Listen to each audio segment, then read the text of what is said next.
Ladies and gentlemen, welcome to the next installment of Disgruntled with Richard and Jason. Today, I think we're going to kick down the path of one last chat once again. I think this is a wonderful idea of Richard's, and I want to kick over to Richard now. Hello, sir. Richard, how are you, buddy? I'm good. So, considering you had me roll out the first, I propose to you, Richard Leonard, you're given the opportunity for one last chat. Who is it? I think this is going to be a good one. I think that we should discuss what may be going through the mind and the questions we would ask any infantry soldier that was there for the D-Day invasion. The question is, do we talk about the ones that made it through or maybe didn't make it through, or does it matter? That's pretty interesting. Yeah. It's, as you're saying that and you're saying which version of that person you would want to talk to, in my mind, I was kind of thinking anybody that was on one of the landing craft. Okay. Like, that's the conversation from ship to shore in my mind. But who do you want to? Let's start now. Well, let's do from ship to shore, because they were all alive from ship to shore. Right. Right. I guess my my question would be, well, my first thought would be, holy effing shit. How do you like, it's overwhelming to even just think about the mindset, right? How do you mentally prepare for that fight? Some people say that, the first wave or wave and a half to 2 waves didn't really know what they were getting into. They didn't really know exactly what they were getting into until some of those first craft hit the beach, and then there were some reports back or whatever. But how do you prepare yourself? Because I can remember myself being overseas and mentally preparing myself to leave the base, to roll out on a convoy or whatever we were doing. And for me, it was almost like the build up to, I almost approached it the same way I approached like 5 hours before game time when I was playing football. Like, to me, it was super intense. Okay. And it was, like, I always listened to the Phantom of the Opera instead of like heavy metal. Okay. By myself in a corner, you just think about your assignments, what you're supposed to do, how do you help your buddy, where are you going to go if this happens, just all those things, everything that you're supposed to be doing. But in that situation, and a lot of those guys were super young. Just the whole thought process, man, leading up to that I'm just stumbling on my words, just the whole process, dude. And then to watch that ramp come down and it's over for many of them. Yeah. They didn't have time to raise their rifles. I don't know. Right. I mean, just think what that, because there was a meeting, like a debriefing on the ship, as they were departing. There was full understanding of the loss of life that was about to occur. Right. You think? That's 100%. I mean, you were talking about, so as you were on the float, artillery, everything, every one of those ships is launching everything that they have at all those targets. You've got aircraft covering the sky from horizon to horizon. And here you unasked the ship to get on this armored barge. And as all these things are happening above your head, you're thinking about those conversations, and you're thinking about these dudes that you likely went to training with. They did that quick up-tempo basic training, as these volunteers were coming online, because they had swarmed a military that they did not have months before. Yeah. So those bonds were deep, and their desires were strong. because they were going to go fight the Nazis who were threatening the stabilization of the European continent as you knew it. Now you take that mindset and you're a little plebe in that floating barge, you know, with that Garand strapped to your side, probably a handful of frags, you know. I don't know what their combat load was at the time, but could you imagine? I don't think they had 210. Whatever it wasn't enough. You know, I mean, you probably had a handful of legitimate clips, magazines. I don't want to hear the comments about it because I'm not going to get into an argument of what the Garand carries. And I'm probably saying that wrong too.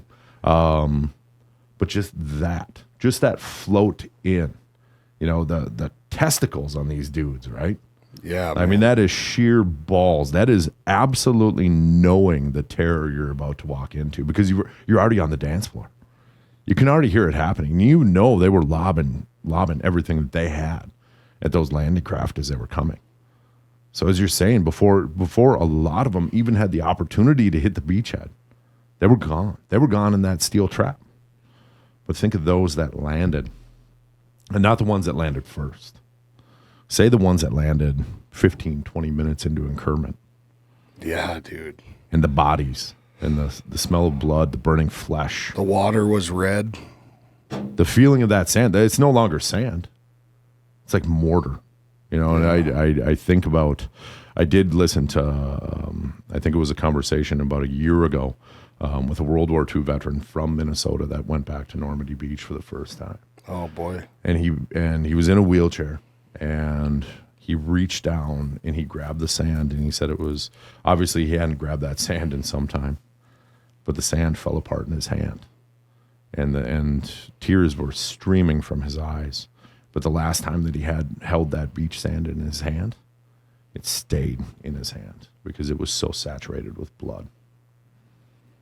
And so the question then is, that man that survived the float in, that survived the beachhead, maybe they were one of thousands that scaled those encampments to get up to disable the machine guns. If you were able to talk to one of those men, Richard Leonard, what would your question be to them at that point?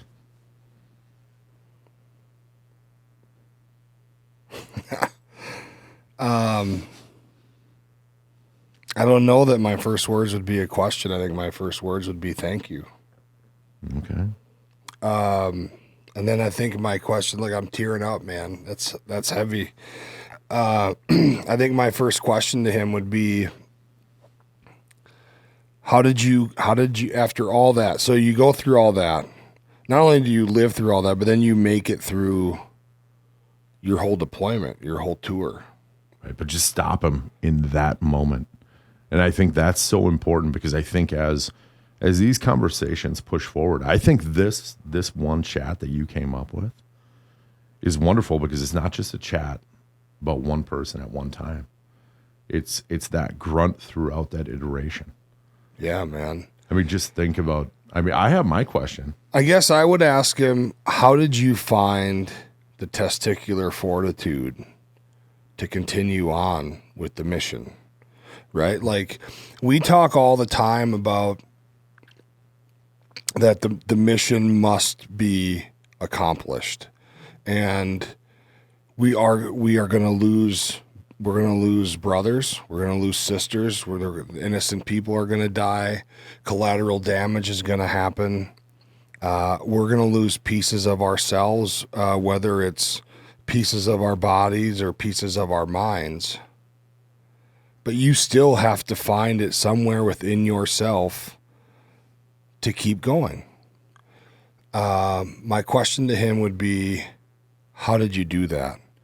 Because then after that, he made it all through Europe and then made it home and then lived a whole nother life. Right. And those guys, they didn't talk about it. They didn't bitch. They didn't complain. They started businesses. They were carpenters. They were flooring people. They were florists, whatever it was, cobblers, all kinds of stuff. Right. And they raised families, and they raised productive members of society. Their children were for the most part, seemingly good, solid people. And yet for that, I don't know, 1 to 5 hours of their life, it was absolute hell on earth. And so I would challenge anybody to go to that guy and tell him you're having a bad effing day. Right. Well, and if you think about, the triumph or the redemption arc in life, with somebody who's been to that place, somebody who had lived through that experience, how easy would it be for them to come home jaded? I mean, how many times do we hear about veterans from our era that come home jaded? They've got this burden that they're carrying. We're a bunch of sissies compared to those guys. Bro, I mean, that's... And I would say that we're warriors, right? But compared to those dudes, right, we're just a bunch of hunyucks.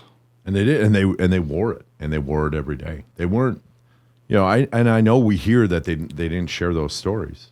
Well, they did. Those stories still come through. Like maybe we didn't get the opportunity to talk to every one of them, but they told that story. They lived it. They told that story through every step and every decision they made when they came back to America. It's true. They demanded that their neighborhoods, that their communities, that their cities were better. They were constantly involved at the local level, making things happen. That's why you had the veterans that owned the small businesses in all the rural communities and cities. We've certainly got away from that. Now, I'm not saying that veterans have totally walked clean, but if you really look back at cities, businesses, and large businesses that got their trajectory out of that leadership and those men that fought in that war, they gave the fabric, the foundation, the blueprint, if you will, to how to build and have a wonderful America. Not that it wasn't great before then, I'm not saying that, but certainly because of that shared experience that they had in those moments, they knew what they had here was better than anywhere on planet Earth, and they appreciated it, and they poured themselves into it, and they gave us a better America than we could ever understand. They talk about that post-World War II boom, right? Yep. It wasn't a post-World War II boom because all of a sudden there was so much money and there was all this other stuff. Of course, there was an influx of money, but it was an influx of ideals and people that they knew what they had was special, and they did something about it. That's what I see. Well, what would you ask? What's your question? In that moment, in that machine gun turret, if I could ask him one question, it would just be, what's next?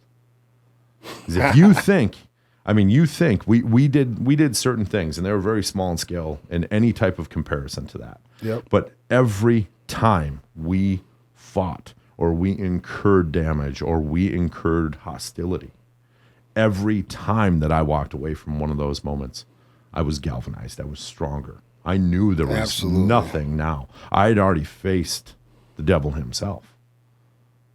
What's the next dance? Nothing in comparison to what those men went through. But if you had already done that, what's going to happen next? Yeah, dude.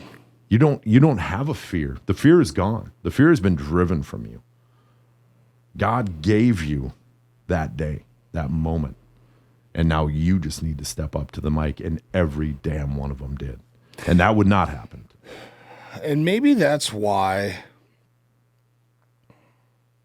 It's a really good point, dude. Maybe that's why they didn't outwardly share all of their stories. Right? Because I guess I'm not trying to say that it didn't bother them, but maybe they had this idea of what you're saying. Like, I seen the horns, man. I danced with that son of a bitch. There's nothing else. I don't need to talk about it. I'm good. Right. I'm gonna go over here and I'm gonna cobble some damn shoes, make a little bit of money, watch my kids play hockey, and lay down next to my beautiful wife at night. Yeah. And think of all the You important can't things. tell me nothing. No, they knew it was important, man. Like they had that. I guess if I could buy every one of them a T-shirt, it would just be "Not today, Satan." Like they got it right. Like they don't care. They're over this. They already know. They've addressed their mortality. They've seen mortality being let out at a rate that none of us could ever fathom. And Not only seen it, but how many of those guys held their buddy while they died? right, Plugged their wounds with their thumbs, put their thumbs in a bullet hole and comforted their buddy while they died, and promised to tell their mom that they fought hard or whatever those things are. And this is just another testament, bro, of how, like we were talking the other day on the Richard Leonard show about how combat can be like this, and this sounds twisted maybe, but it can be this beautiful orchestration or dance of just like humanity in this time of complete and utter chaos. When you really break it down and the bullets stop fighting and you go back to collect your people and you check on everybody and you cross level your ammo and you all get some water and you eat some jambalaya MREs and you do this and you do that and you find your wounded guy and you put your fingers in his bullet holes and you're telling him it's going to be okay, and he's going to be, and he's telling you, just tell my kids I love them. Nah, man, screw that. You're going to tell them. And you do all these things. Like, it's really kind of it's like this very well orchestrated thing, man. And it just comes together. And I don't know, like maybe it's a twisted, sick idea, but to me, like I kind of can visualize it in a way. And I don't know that people who haven't experienced it would ever understand that. no way. I mean, I think it's hard for us to fathom, like even that generation going back to Vietnam, their experiences. Yeah. We can empathize, we can understand, we can hum the tune, but it was a different song. In World War II, that was a completely different song. That was a different tempo. That was a different amplification. The small piece that we had to play in our war, in comparison to a small piece in a war like that, I think it gives us it gives us like the inside feeling, but to try to understand it, Never. empathy, you can't. And for these men that saw the worst of the worst and came out, and every day was a new day, and the happiness. I mean, how many World War II veterans have any of us ever seen? Okay, they can get salty, no question about it, right? But that's anybody of that particular age as we think back. But were there ever negative people? I only knew of one, and I think that's because he had dementia at the time. Right. But boy, was he pissed off all the time, and he hated his wife. Called her an old fat dog. So there's him. Yeah, but I will say that the stories I heard, his name was Earl. The stories I heard of Earl before he fell ill, he was a pretty awesome guy. Right. They were, because they had seen the lowest lows and they knew to hit the highest highs. They just had to offset that.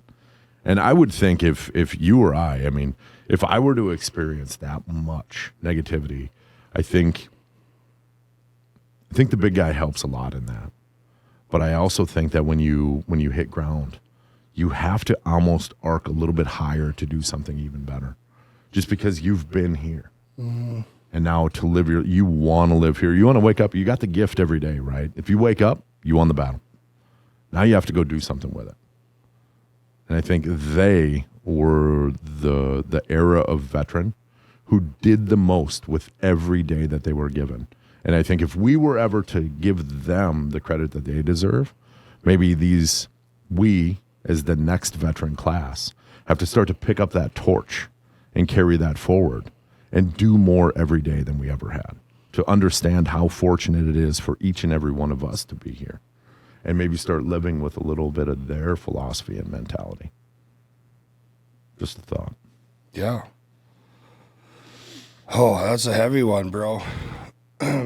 What do you think it is? What do you think is the difference between those dudes and veterans of our era? Like, why are veterans of our era, not all of us, but why are there some that are just so effing miserable? Well, I again, no data to support this. It's purely hypothetical. I bet percentages are near the same. But you also think? didn't, yeah, I would assume. I mean, that's, if anybody's out there and they have a degree in sociology, you kind of look, and historical patterns tend to always maintain the same. And that goes through faith, belief. Obviously, you'll have things that'll change in society, like health based upon diet and those other things. But on the whole, things stay pretty static, right? Unless there's big interjections of oddity that come in or at play. And so, I would say maybe just because there's more of us in sheer numbers, you see more of that negativity. But we also live in a world right now that seems to love negativity. We never talk about successes. Such a drag, man. Such a drag. Right? That's why I shut off the news. I don't want to hear. I mean, I know bad things happen, but for the love of Pete, could you every once in a while talk about the win? I get so irritated by that because you and I both know veterans in our community that are doing great things. Business owners, a lot of them behind the scenes running organizations that are doing great things for other veterans, but they want to do so under this cloak of anonymity. They just don't want to be known. They don't want to be out there because of all the other negative things that get spoken about the group. And so, maybe it is time to break free. Maybe it's time for us to, at least maybe with this show, we can be a place for veterans that are doing things to get out there and talk about what they're doing and start to codify some positive experiences for each and every one of us. Well, you're right. One thing I really would like to do is start to catalog and share stories of veterans in our community and communities all over this country. Whatever that looks like, whether it's like a Zoom thing or they can come here or we can go there, whatever, however that logistically that works out. But I just feel like there's so much power, man, in telling a story, and it doesn't, like, I can't do your story as much justice as you can do your story. You know what I mean? Right. And if disgruntled or 3 Clicks Media can be a place where veterans can feel free to come and tell their stories, I feel like we should put them out to the world. Yeah. I mean, within reason, of course. Like, I mean, I don't want to say that not everybody's story is important, but like, I don't know that we want to be putting out stories of your escapades in Thailand or anything like that. Nobody cares about it. Everybody's got that story. I mean, a lot of them would be funny, right? Whoa. Have you been to Thailand? No, but I'm saying obviously amongst our group, we've got some stories from folks that we know that, it's like the 6 degrees of Kevin Bacon. I think everybody in the military is 6 degrees of Thailand. Like, if it wasn't you, it only takes 4 or 5 more buddies to get there. So. Yeah, I think you're right.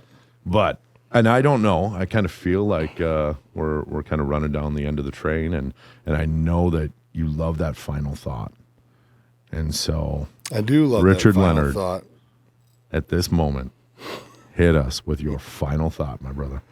Well, I'll tell you what. This was a heavy one for me. Just because, I think that I don't know that people really think about this type of thing often, right? I don't think that people really give a lot of thought to the way that anybody in any situation may have thought or felt at the time of being in situation A, B, or C. And an event like D-Day that was so violent, but yet so pivotal to the direction in which this whole world went, and the men that did it, right? I mean, and young men, and then found their way through Europe, fighting the Nazis, and the ones that came home, they were just like, well, hey, guess we're home now. My wife doesn't have to work at the factory anymore. I'll go to work. And, Tommy, you start baseball, and Sally, you go ahead and go to dance class, and we'll go to church on Sunday, and everything will be good. And just know, it just seems like there wasn't a whole lot of addressing their issues. And I'm sure that there was a lot of things going on. Audie Murphy, for example, was probably the first United States military soldier to come out and talk about PTSD, and he was an intense alcoholic. He beat up his wife a couple times, but then finally came out and talked about how he was having issues from being in the war. Now, this was after he was famous, and he made a bunch of movies, one of them to Hell and Back, about his story. If you haven't seen it, you should watch it over and over again because it's awesome. So I guess I say all that to say, think about those things. When you're watching movies or you're watching documentaries, just stop for a minute and just try to put yourself in that person's shoes or those people's shoes. Not even before you cast judgment, but just in general, just to try to get an idea of what the thought process is like, or what they're going through. And it might help you to see things a different way, possibly. But man, this was a heavy one, bro. It's heavy for me. And I feel like that wasn't even a real complete thought for a final thought, because I'm kind of just still thinking. Right. Well, I think that's the best way to let this one go. I think this will be one of many along this train. I look forward to it. And for those of you that have watched this to this point, I thank you. Remember to thumbs up if you feel so, and subscribe, please. And also send this forward. Maybe there's somebody out there that might get a kick out of this if you've enjoyed it thus far. So thank you again, and have a great evening. Well, hold on. What? You got to give a final thought, bro. No, see, the idea of a final thought, Richard, is one final thought. It's not final thoughts when I'm in the big chair. This is our show, so we do what we want. And the pattern is that we both give a 30 seconds, go. You're on the screen by yourself. You're so ridiculous. I love you. Well, my final thought is this. I don't have a final thought on this subject. It's a final question. And I'd put it out there that if there's anybody out there that has a story about a World War II veteran who would like to share that with us, either through writing or through contact, please do so below, because too many of those stories are lost, and we would certainly love to be in the position to make sure that those stories are heard again. So that's my final thought. Very well done. Have a great night. Thank you for watching. Bye-bye.